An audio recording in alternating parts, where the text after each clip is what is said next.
Voy a leer una parte de una novela que se llama Papá. Es autobiográfica y mi papá era muy gritón. Primero no hablaba nada, pero cuando hablaba gritaba, pedía las cosas a los gritos. Y yo, como marca de diferencia con ese hombre, siempre leí muy bajito y ya nunca pude recuperar un tono más elevado cuando me hice más adulto y pude superar un par de problemas. Bueno, yo voy a leer esto, entonces un par de capítulos cortitos. Esto surgió como novela de casualidad. Mi papá estaba enfermo y bueno, un día importante de su enfermedad, yo volví a mi departamento y abrí un archivo en la computadora, le puse papá y mi intención era contarme a mí mismo algunos momentos de la vida que habíamos tenido en común. Y bueno, y creo que cuando tenía estos dos capítulos que les voy a leer, que son muy cortitos, ahí empecé a pensar recién en que puede ser una novela, porque me di cuenta que quizás la historia personal mía podía multiplicarse en muchos otros casos en la Argentina y que podía ser interesante una novela contada con un registro. Intentar una novela porque tiene algunos procedimientos ficcionales, por ejemplo, hay saltos temporales que en realidad no sucedieron así, pero bueno, intentar con la literatura, que es lo que siempre intenté desde chico, no sé, preguntarme literariamente algunas cosas que no me cerraban del todo en una relación y que tampoco me cerraban en un país. Entonces, bueno, así surgió esto. Y ya.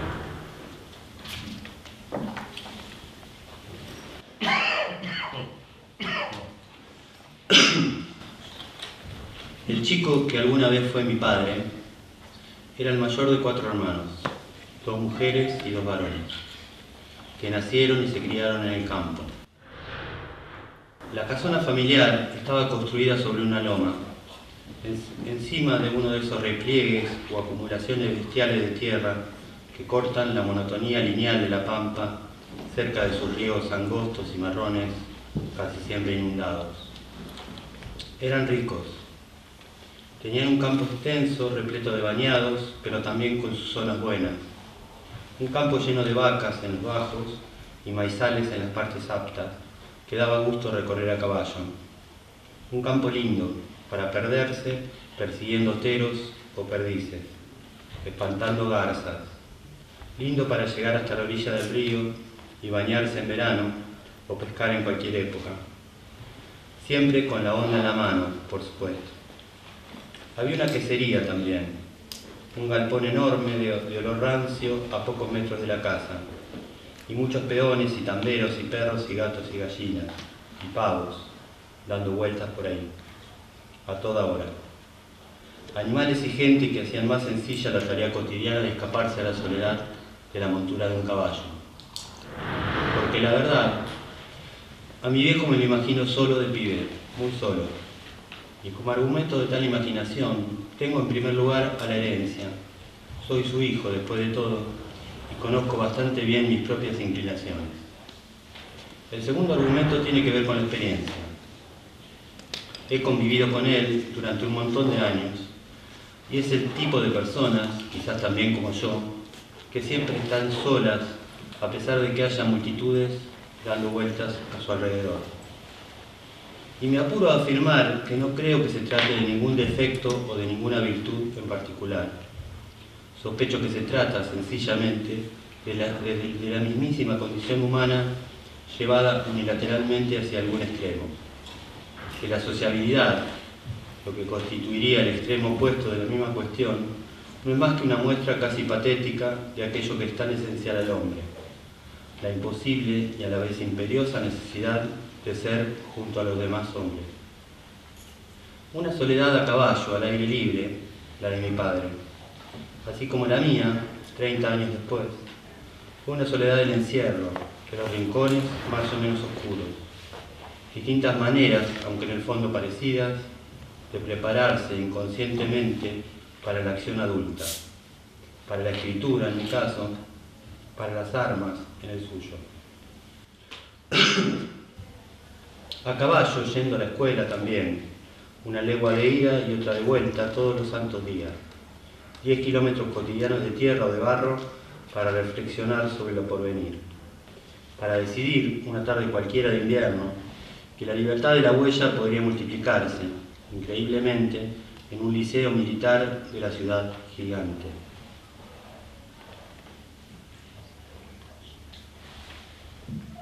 Cosa rara, la determinación del chico que por aquel entonces era mi padre. Desde el lomo de un caballo, un buen día, cambiar la onda y el río por la disciplina militar. Hacerse militar en una familia que sumaba ya varias generaciones campesinas. Cosa rara, pero sospecho que explicable.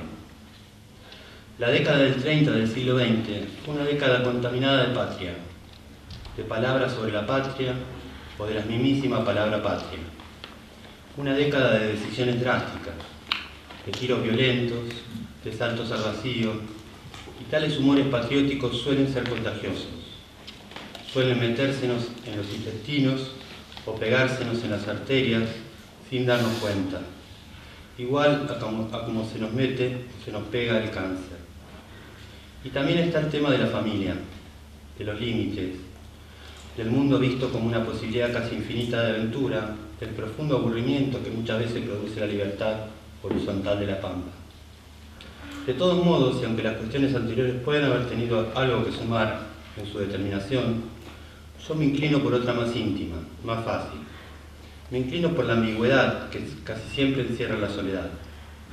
La milicia le ofrecía la ilusión de la camaradería, esa suerte de nueva familia, de familia para siempre, con jerarquías verticales muy rígidas pero repletas, al mismo tiempo, de una absoluta informalidad entre pares, informalidad que no le permitía su condición de hijo mayor del patrón. La ilusión de una soledad compartida y anónima en algún sentido. Se me ocurre además que tomó la decisión de muy pequeño, quizás soñando la caballería como una argucia, como la manera de ser chico para siempre, de poder jugar a la guerra eternamente, de tener amigos solitarios y anónimos que también supieran disfrutar de los caballos, de las guerras o de las interminables charlas sobre la patria. Con ganas seguramente de olvidarse por un rato largo del olor rancio de la quesería y de los peones y de los tamberos, y también de los perros y de los gatos y de las gallinas y de los pavos. Mi abuela, la dueña de aquella jauría de animales más o menos domésticos, repetía hasta el cansancio que había sido su verdadera y única vocación, que mi viejo había nacido con alma de milico, que a ella no le había gustado nada que se hubiera ido al liceo, que era muy chico cuando se fue, pero que con el tiempo lo había podido aceptar, que por eso se había enojado tanto con él cuando le dieron la baja del ejército, que no le había dirigido la palabra durante varios meses, que uno no puede hacer nada contra su vocación o contra su destino, que a ella le parecía que su hijo nunca iba a poder ser del todo feliz si no era militar, y que en definitiva había sido una lástima grande que renunciara por una cuestión de honor, por una soncera semejante. Cosa de la vida. Mi caballo fue una bicicleta, y mi campo, un pueblo con cientos de hombres que salían a trabajar muy temprano, vestidos de azul desteñido, justo un rato antes de que sonara la sirena de una fábrica de larguísimas chimeneas que echaban sobre las calles un olor insoportable a maíz quemado cuando soplaba el viento del norte. Mi escuela quedaba apenas a 2 cuadras de esa fábrica. Y todavía guardo la fotografía de mi primer día escolar. Adelante de una puerta abierta de 2 hojas, con el consabido escudo en su parte superior, cargando en la exacta medida de mis posibilidades una enorme y flaca cartera de cuero marrón, peinado con raya al costado y mucha gomina, demasiada para mi gusto, las piernas flacas, con cierta tendencia a juntarse sin motivo en la zona de las rodillas, y mi hermano mayor riéndose incomprensiblemente de la situación a un costado. Ignoro si mi padre era quien estaba tomando la foto. Me encantaría que sí, pero no lo sé y él no se acuerda. Lo cierto es que fue muy poco tiempo después de esa escena cuando descubrí que la escritura me permitía ciertas libertades que ni siquiera la bicicleta o las hamacas, que tanto me gustaban, me permitían. La escritura, una máquina colosal de hierro negro con base de madera que había pertenecido al padre de mi madre. Un montón de teclas duras a las que había que pegarles para que se hundieran. Una pesada herramienta que me dejaba, alegremente, inventar el mundo a mi verdadera imagen y semejanza. La escritura. Esa posibilidad infinita de ser chico y solo para siempre. Aunque mirando el asunto con algún cuidado, resulta bastante extraño pretenderse escritor en una familia de varias generaciones campesinas y con un padre frustradamente militar. Cosa rara, pero creo que explicable también. No sé si leo el otro capitulito o ya estás bien. No.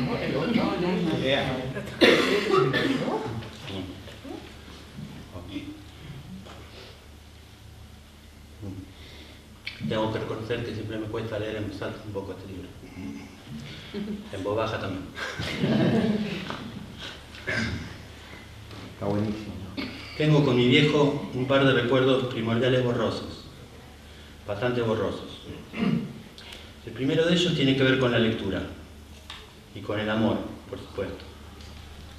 Estoy sentado a su lado en un sillón doble de caña, sillón que todavía existe y sobre el cual mi padre sigue pasando buena parte de lo que aún le queda de vida.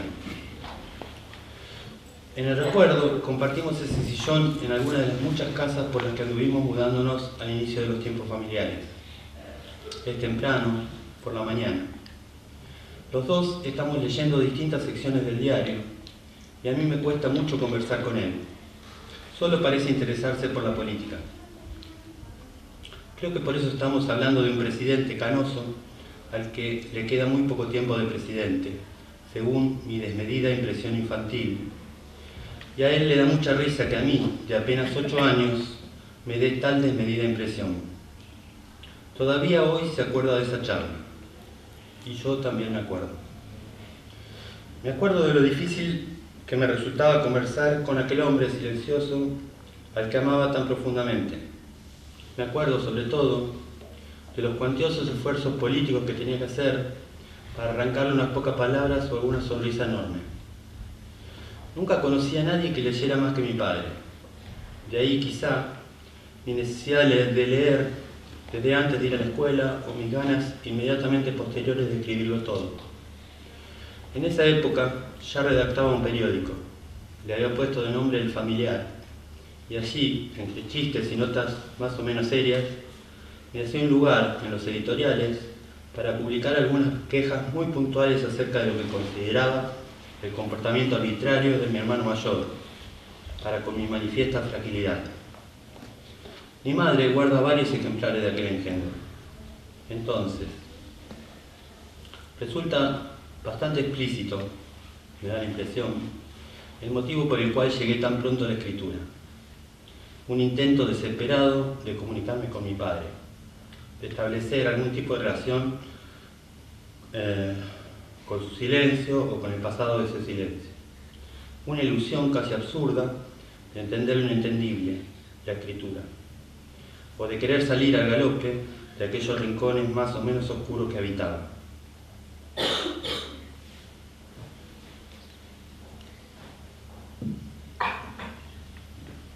El segundo recuerdo es un viaje interminable a Buenos Aires por una ruta angosta, mirando el paisaje por entre su nuca y la nuca de mi madre, haciéndome el dormido, aprendiendo a sus espaldas, desde el fondo encerrado de un Volkswagen, la infinitud de las distancias pampeanas, mientras descubría, casi al mismo tiempo, las innumerables diferencias de personalidad que existían entre esas dos nucas delanteras que tanto tenían que ver con mi corta historia. No sé por qué recuerdo ese viaje a Buenos Aires y no cualquier otra cosa. Tal vez porque mi hermano solo quería jugar a adivinar las marcas de los coches que se nos cruzaban por el camino y yo no sabía nada de marcas ni de coches. Yo solo tenía ojos para observar cómo la geografía se parecía entre sí o se nos parecía. Pero repito que no sé por qué recuerdo ese viaje. Tal vez sea por lo que acabo de escribir, o tal vez se trate simplemente de que ya por entonces empezaba a disgustarme que el mundo fuera tan plano o tan inabarcable, tan aparentemente definitivo. Tengo con mi padre ese par de primordiales recuerdos borrosos. A los recuerdos que vienen inmediatamente a continuación, en cambio, los llevo bien grabados, perfectamente guardados en mi memoria. Quiero decir que cuando cierro los ojos se me aparecen nítidos, precisos, imposibles de olvidar, jamás. Una sucesión indisciplinada de imágenes que comienzan una noche, la noche del 28 de junio de 1966, cerca del combinado del living, la mayor inversión familiar de aquellas épocas, un artefacto que sumaba tocadiscos más radio en un solo mueble, un aparato ultramoderno, lleno de luces, con patas finitas y redondeadas, que había llegado hacía muy poco para quedarse en el centro mismo de la casa. Mi viejo está extrañamente verborrágico esa noche, buscando en el armario un disco más pesado y más chico que los discos que acostumbrábamos a escuchar con mi hermano, para después, loco de contento, ponerlo en el combinado nuevo y cantar a los gritos, con un vaso de whisky en la mano izquierda, emocionado, sin pegar una nota pero salvando esa pequeña dificultad con mucho sentimiento, con una alegría infrecuente, desbordante, una alegría realmente contagiosa.